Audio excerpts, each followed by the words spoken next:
By God, it's a monster. Welcome back to another episode of Tractor Talk. In today's episode, we're going to talk about the Simplicity Powermax series of tractors. So don't go anywhere, friends.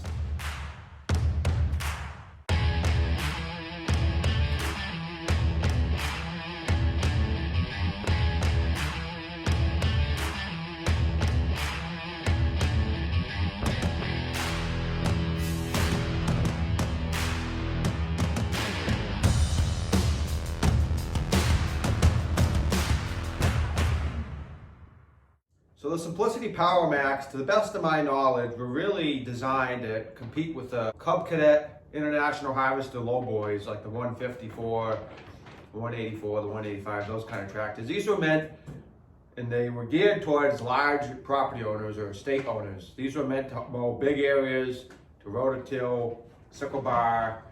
They were really designed for multiple different uses around a bigger property of, say 5 or 10 acres. These were a unique garden tractor for a number of reasons.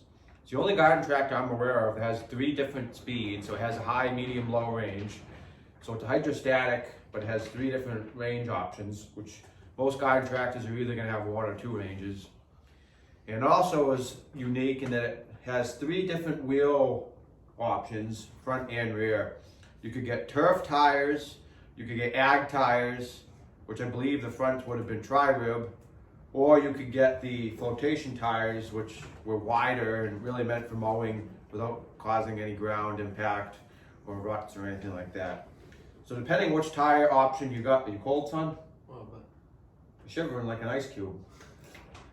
So depending on what tire option you got, they ranged anywhere from the back tires would have been somewhere around 29 to 31 inches high and between 8 and 15 and a half inches wide. And then the front tires would have been somewhere around 20 inches tall, and then I believe somewhere between 5 and 8 inches wide.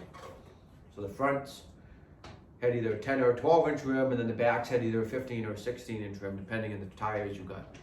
But they offered these under a couple different brands. They had the Simplicities, which would have been the 4040, 4041, the 9020, which were different series. Some of them had 16 and a half horsepower Onans. The later 9020s had 19 and a half horsepower Onans, which is a Canadian engine manufacturer. And then they also offered them under Alice Chalmers, the 620, the 616, the 720, which was basically the Alice Chalmers version of the Simplicities. And then they also offered them under Montgomery Ward's Twin 20, I believe is the only Montgomery Ward's model of the Powermax. They're blue and white. Those are quite a bit more rare, but I've seen a few on YouTube.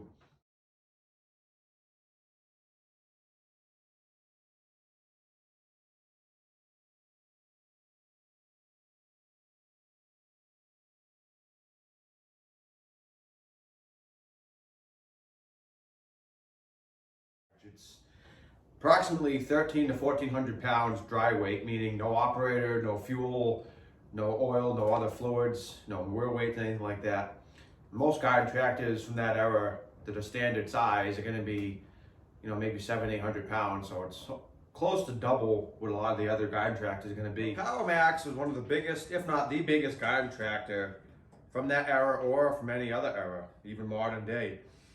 So just to kind of give you an idea, there was a lot of big garden tractors back then that would have been called super garden tractors, which kind of started with the Cub Cadet 982, and then you had the John Deere 400, you had large frame Bolins. Also have the Sears or Craftsman FFs, or the Wheelhorse D series. Those are another super garden tractor. even something as what we consider mundane as a 400 series K Ingersoll. Most of those super garden tractors would have had like a 52-inch wheelbase. They would have had 26 by 12 rear tires, 18 by 8.5 front tires, 2 ranges typically. They would have usually weighed, give or take, somewhere between 900 and 1,000 pounds. And that's a super garden tractor. This is a good 300 pounds heavier. It has a 56-inch wheelbase, so it's about 4 inches longer wheelbase. It's got bigger tires all around. It's got 3 ranges instead of 2. I mean, there's really no other garden tractors that I can think of that are really comparable. Maybe like a Gravely 24G or a GMT 9000. It's one of the biggest garden tractors they ever made, which was the main reason I wanted to get one. I always wanted one similar to the high wheel case, the Sunstar. There's just certain models that I always liked, and once I get the opportunity to buy them, I did so. I'm going to try to make the rest of the video quick. Brett's shivering here, and I feel bad.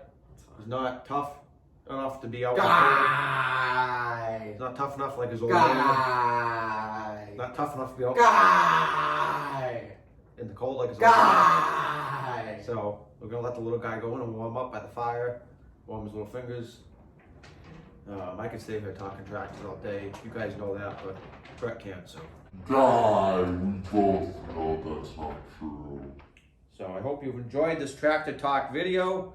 We plan to release one every once in a while, just to kind of go over our tractors in more detail. I know I have the original garden tractor collection video. If you haven't watched that, please check it out.